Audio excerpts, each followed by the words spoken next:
going on, YouTube? It's your boy SRT Marv, man, and I wanted to get on today and just tell y'all a little bit my story.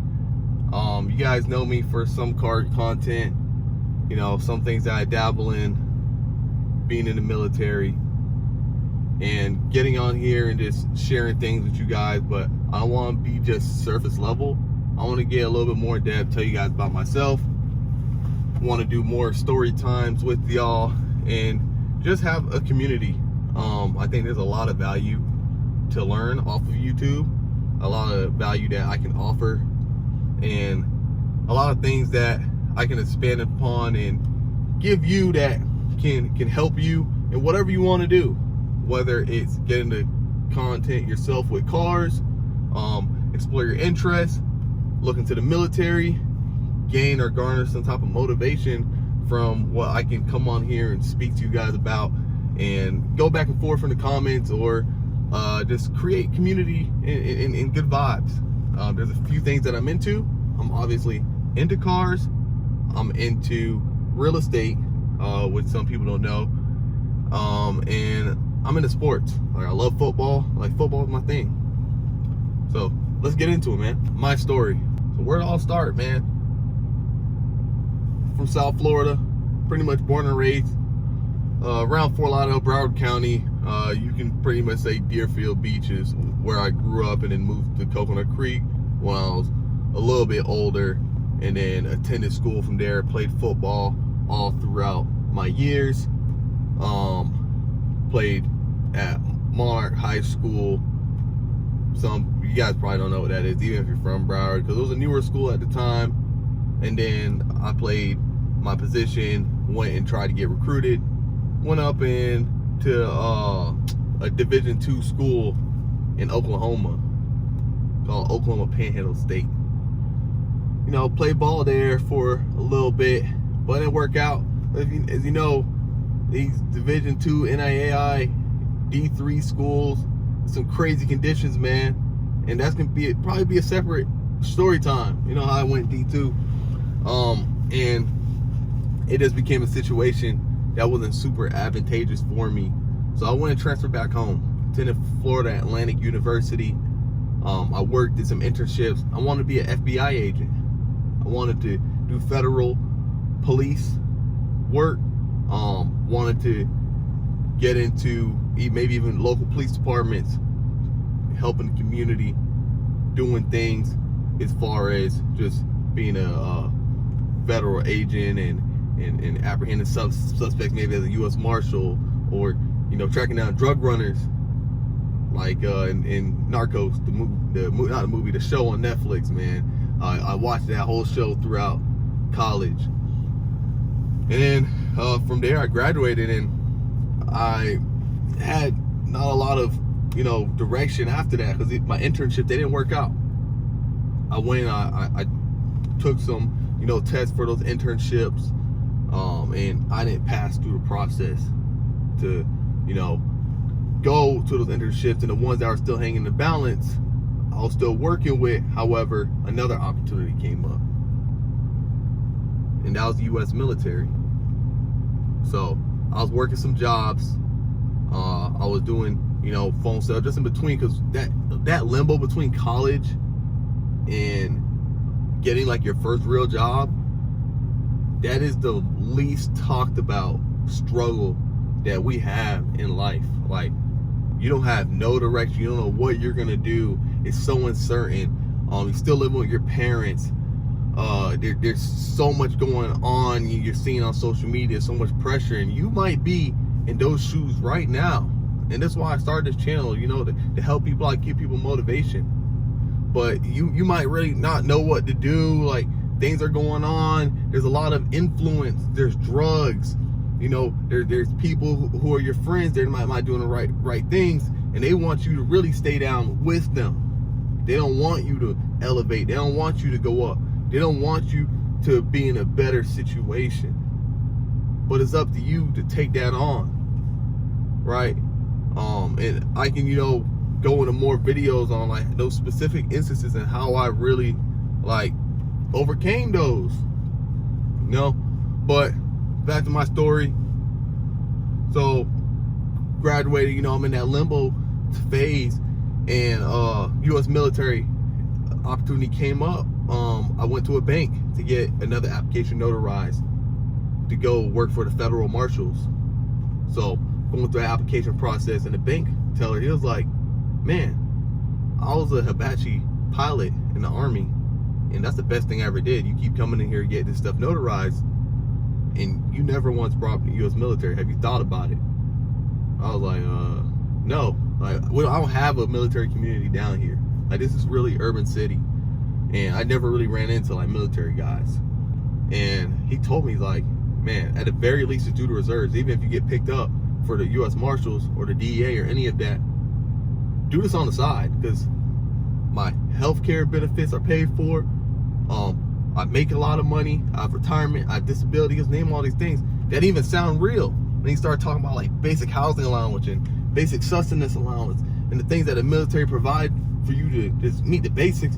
And I was just like, man, like, it didn't even sound real. Like, you must be trying to scam me, because there are so many scams going on around in my area, you know, people trying to get you into stuff. And granted, the U.S. military, they're really gonna scam you, but I thought he was really embellishing it. So, you know, I thought about it and said, you know what, okay, what would you do if you were to do it again? He said, I'll do the Coast Guard. This is the first time I heard about the Coast Guard in my life in like a formal interaction. Like, I knew of them, but like the first time somebody like really, I ever had like a real interaction of hearing about the Coast Guard, because I never saw a coastie before. You know what I'm saying? So I went ahead and I said, all right, I'll look into it. Well, I have still applications in, still going through a process with the federal agencies. So I went to the recruiting office, just walked in, and the individual was like, interviewed me, talked about myself, told me about the process, how to get in and stuff. And he was like, you know, you could go officer, right? I was like, what even is that? He's like, well, you're coming here, you're asking for a job, you're asking for a specific position in the military, but I see that you have college. I was like, yeah, I do. So he was just like, man, go the other route. And a lot of recruiters aren't going to tell you that. And if you are going through the process of trying to get into the military, like a lot of recruiters, they're just going to make you get in because they want the numbers. But this guy, he was real. You know what I'm saying? It was EM1. There's like a spider here. He was EM1. I don't want to say his whole name. His first name is Omo. And he was like, man, like, just go this route. It's right in front of you. You got a college degree. Apply for it at the very least. So I prepared, I trained. And there was one issue. I didn't know how to swim. Man, I was in the pool every single week. 4 to 5 times a week in the pool. And one day I found this Army guy in the pool, and he was like, if you don't know how to swim, I'll teach you. And he's like, you should also invest in lessons. But he wanted to teach me the basics. So me and him, we'd meet up in the pool, and we would just like glide. We'd do glides and little short strokes and work on breathing underwater. And a little bit after, I invested in swimming lessons to actually teach myself, and that's the dedication that it took. And that allowed me to meet the minimum standards to enter the military. Now, when I went to MEPS and to a recruiting office, I'm going through a process. This is a pretty long process, so I had time in between. But it still took that maximum preparation to get myself to that level, to be able to meet the standard. And this all surmises to my next point, which is making yourself uncomfortable. I had to get uncomfortable with a lot of things. I had to get uncomfortable pushing myself for the physical fitness test, which was 1.5 miles in 12:51 seconds. The push-ups, the sit-ups. Now I gotta learn how to swim into that. But the biggest, bar none, uncomfortability in this whole process for me was having to move away from my hometown. And you could be in these shoes too, but what's better?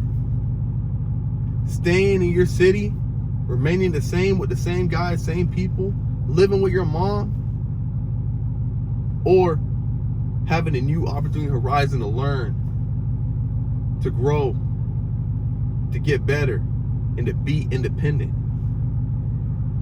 And that was one of the chances, one of the bargains that I had to take in order to ascend and get away from the environment that I was living in at that time.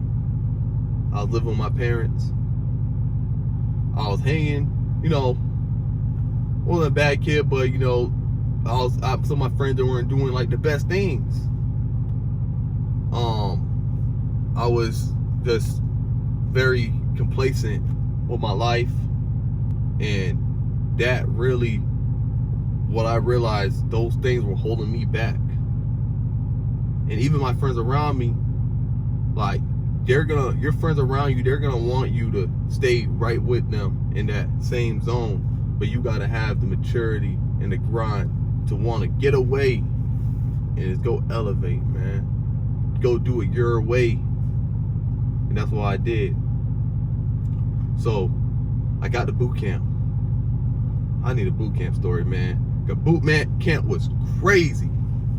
I need a story time for that for sure. But boot camp, man, throw you in the pool, cold water, crazy, yell in your face. You know what I'm saying? I remember we went to the pool. They said all the black guys go first. We need you to jump in that water. We don't care if you can swim. We need to see. Man, it was like you threw a dang sardine in a water full of sharks. Thrashing and splashing, and dudes screaming, and dudes panicking, dudes at the bottom of the pool. Man, but I done prepared for this. I passed my swim test, my initial swim test in boot camp. It was crazy, man. The push-ups, the wake-ups in the middle of the morning, 5 a.m. No, I think it's 4:30. I think it's 4:30. 4:30 a.m. Getting woke up. Get up! You getting beat immediately. They're getting you outside, and you doing push-ups, sit-ups, jumping jacks, running everywhere you ran. I'm getting yelled at. I'm getting destroyed. But I kept going. My thing at boot camp was, man, I gotta get to the next meal. You know what I was saying in my head too? You're paying my student loans. You didn't give me that GI Bill. You didn't give me that housing allowance, that VA loan. I just gotta keep going. That's the trade-off. That's the trade-off for them to yell at you. Some people don't want to yell that in their face. Man, I gotta say something too, man. For those of you who say, oh, I don't want to cut my hair, I don't want to join because I don't want to cut my hair. Man, we walk around, man, one day you're going to be 30 with dreads and earrings and all types of craziness, man. Once you get older, that stuff don't matter. What matters is your future, your family, and how you're going to put yourself in position to be better. So, man, went to boot camp, boom, graduated boot camp, and then I was supposed to go to the officer candidate deal that I had with my program. Okay, so I went ahead and became a lieutenant. I prepared for that as well. Went to the school. It was a higher swimming standard, swam, and I passed that test as well, just off of my preparation, pure preparation, man. Now,